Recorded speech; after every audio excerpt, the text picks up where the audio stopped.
Time and time again, I found myself wishing for basically this exact camera to be made.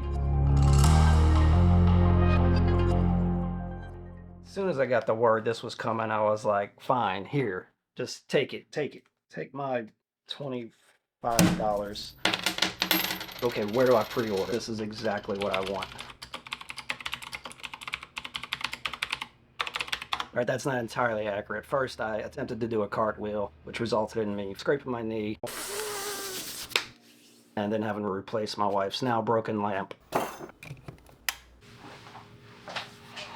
And then got on a computer to pre-order ASAP. Let's get this one open, see what we have here. Paperwork, instructions, manuals, whatever. That's the FZ100 batteries. The viewfinder little eyepiece.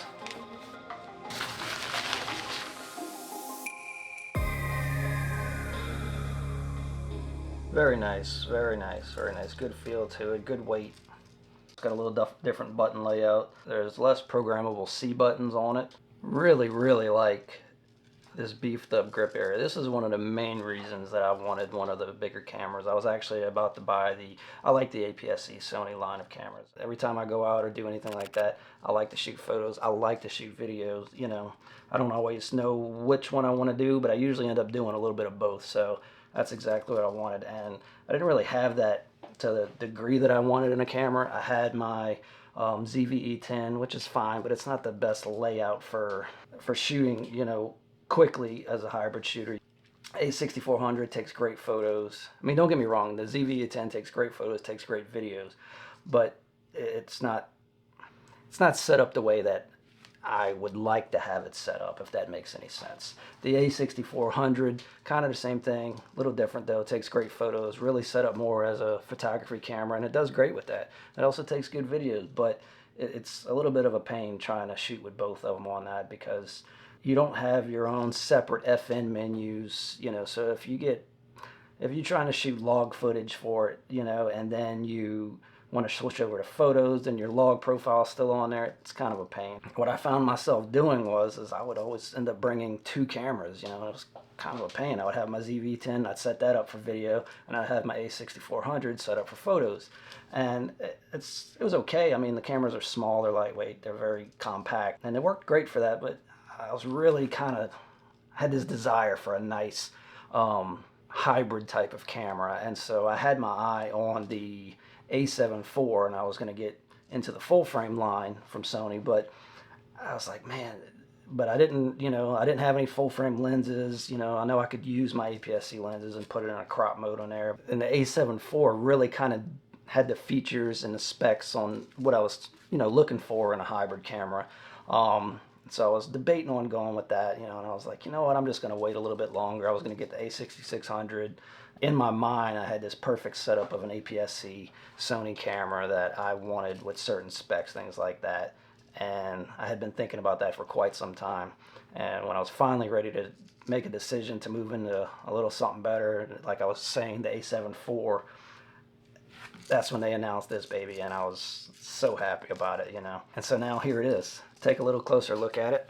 Yeah, let's get a couple of views of it. There's the front. On the side, we have the USB-C port and the microphone plug-in. Here we have one slot for a memory card. And I did pick up a V90 memory card. You don't need a V90 card. That's just what I got.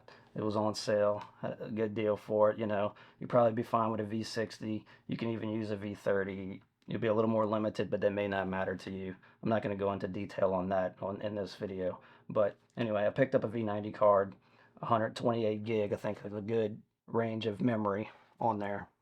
So yeah, one slot here only, no two slots. That's one little drawback, but you know what? You can't have it all. There's always a trade-off in everything, especially cameras.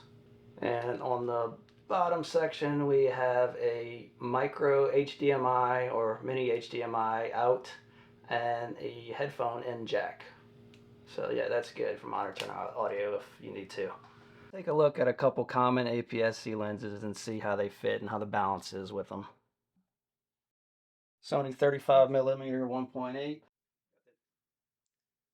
We have the two common kit lenses, the 16 to 50 zoom and the 18 to 135 kit lens. Also, one of my favorites, the f2.8 16 to 55 Sony G lens for the APS-C. It's an expensive lens, but it's really nice. Here is the common lower cost 3.5 to 5.6 16 to 50 kit lens that you get with some of the Sony APS-C cameras. By the way, if you're interested, this one right here, I'm shooting on FX30. And for this camera angle, we're on the ZVE10. Here is the 35mm f1.8 OSS lens.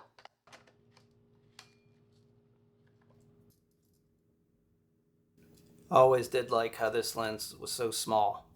It has a very nice footprint on it. And there's with the lens hood.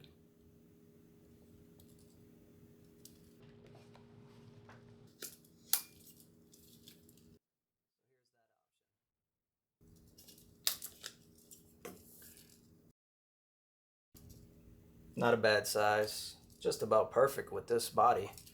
Has a really good feel, good balance to it. If you're buying this kit lens option for the A6700, I think you'll be satisfied. This feels nice. And it's a good lens, it takes good photos. It's not great in low light, but you know, that's not always what you need it for. So I've taken a lot of good photos with this. And lastly, one of my favorite lenses, 16 to 55mm G lens.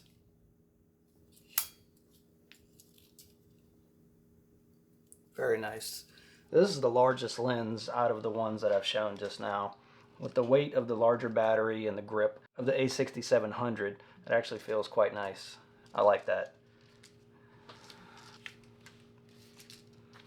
Very nice setup here. I like this.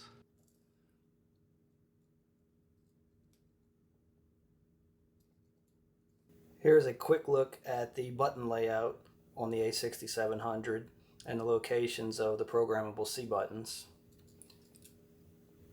You have C1 right here, where it used to be the record button for the earlier 6000 bodies.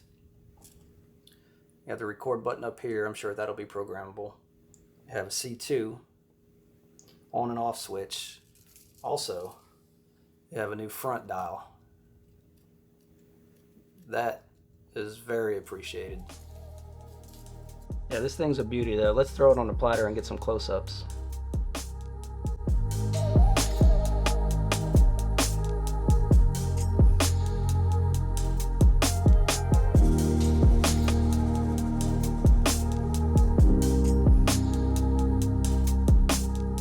I'd really appreciate it if you drop a like, if you enjoyed the video, or hopefully gained something from it. And I truly hope I earned your subscription.